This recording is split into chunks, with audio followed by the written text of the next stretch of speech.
Dans cette deuxième vidéo, on va voir les paramètres théoriques de la chromatographie sur colonne qui permettent de quantifier la qualité des séparations dans un but de comparaison ou de validation d'une méthode d'analyse.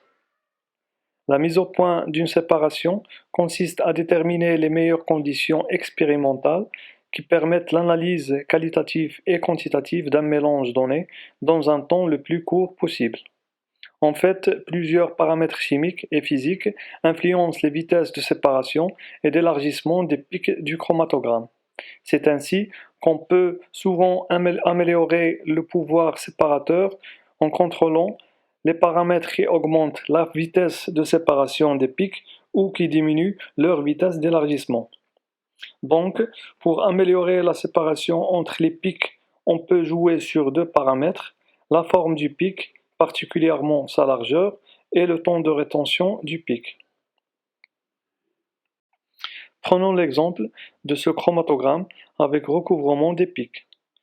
Pour améliorer la séparation entre ces deux pics, on peut apporter une amélioration par augmentation de la différence de temps de rétention entre les deux pics tout en gardant les mêmes largeurs de départ, ou bien on peut diminuer la largeur des pics en gardant les mêmes temps de rétention.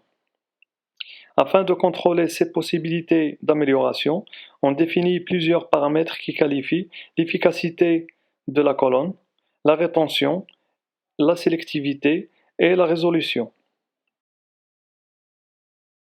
L'efficacité d'une colonne chromatographique dont dépend l'étalement et l'élargissement des pics est mesurée pour chaque composé, c'est-à-dire pour chaque pic de composé, par le nombre de plateaux théoriques n de la colonne.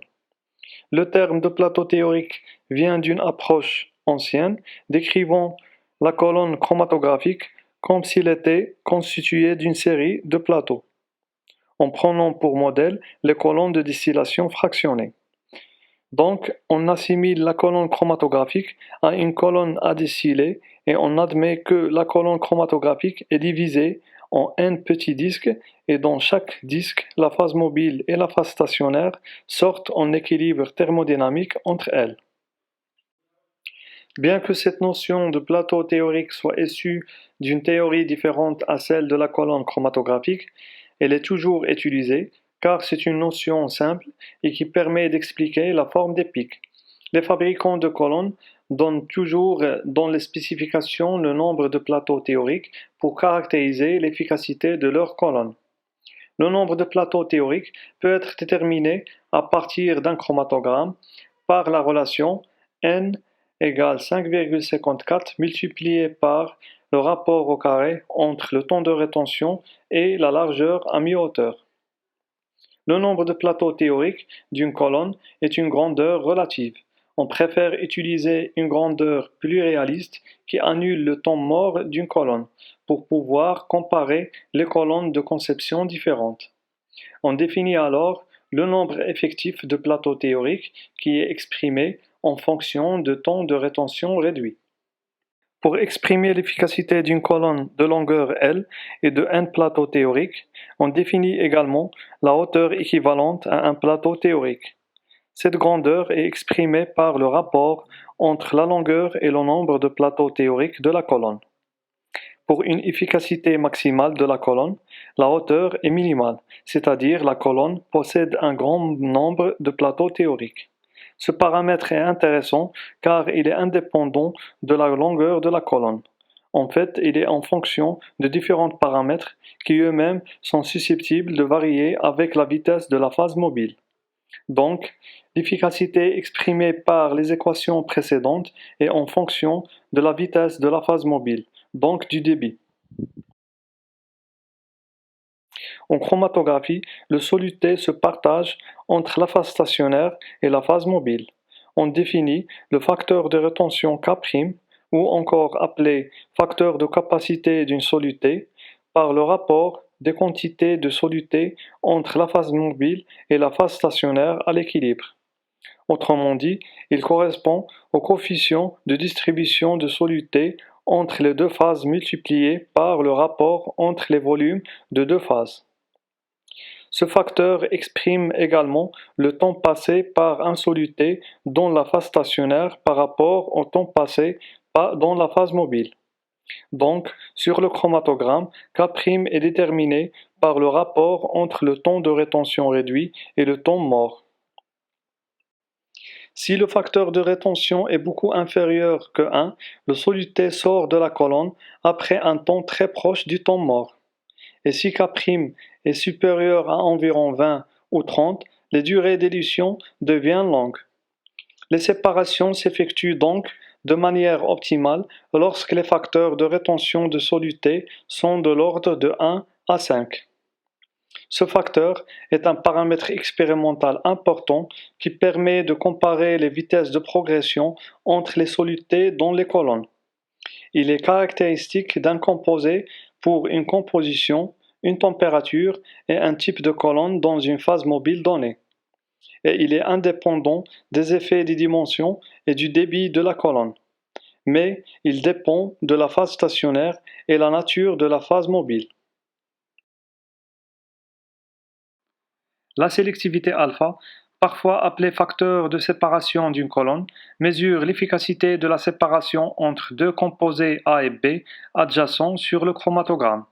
C'est un paramètre important de la chromatographie qui reste avant tout une technique de séparation des composés. Il est défini par le rapport du temps de rétention réduit du composé le plus retenu par la phase stationnaire sur le temps de rétention réduit du composé qui est le moins retenu.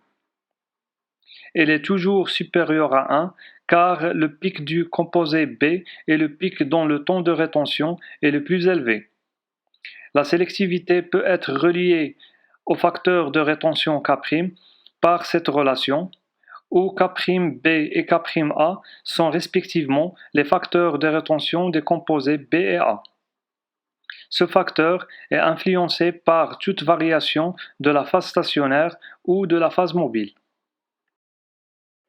Le dernier paramètre, c'est la résolution, R, qui permet de traduire de façon numérique la qualité de séparation entre deux composés. En d'autres termes, elle donne une mesure quantitative de l'aptitude de la colonne à séparer deux composés. Si dans certaines conditions, deux composés sortent à des temps proches, leur pic risque de se chevaucher. En optimisant les conditions analytiques, il est possible d'améliorer l'allure du chromatogramme. Donc R, ou la résolution, quantifier la qualité de cette séparation. Sur un chromatogramme, la résolution de deux pics voisins correspond au rapport de la différence entre les temps de rétention de deux composés sur la somme des distances entre les intersections des tangentes avec la ligne de base. La résolution est donc définie par le rapport de la différence entre les temps de rétention sur la somme des largeurs des pics à la base. Elle est également exprimée par la somme des largeurs des pics à mi-hauteur. La résolution peut être calculée sur n'importe quel couple de pics sur le chromatogramme. Au contraire à la sélectivité, la résolution tient compte des largeurs de pics, ce qui permet de bien mesurer l'aptitude d'une colonne dans la séparation. En effet, pour bien comprendre la signification du terme résolution, prenons l'exemple de ces quatre chromatogrammes de deux composés A et B sur quatre colonnes qui ont deux degrés de résolution différents. Il est évident qu'une résolution de 1,5 permet la séparation pratiquement complète de deux composés, contrairement à des résolutions de 0,5 et 0,75. Avec une résolution de 1, le pic du composé A contient environ 4% de pic B, et le pic du composé B environ 4% du composé A, ce qui n'est pas voulu en analyse quantitative. La résolution est aussi exprimée par une équation utile reliant la résolution et le nombre de plateaux théoriques ainsi que les facteurs de rétention et de sélectivité de deux composés. Donc, on peut procéder à une amélioration de la résolution en variant le nombre de plateaux théoriques, la sélectivité et le facteur de rétention de deux composés.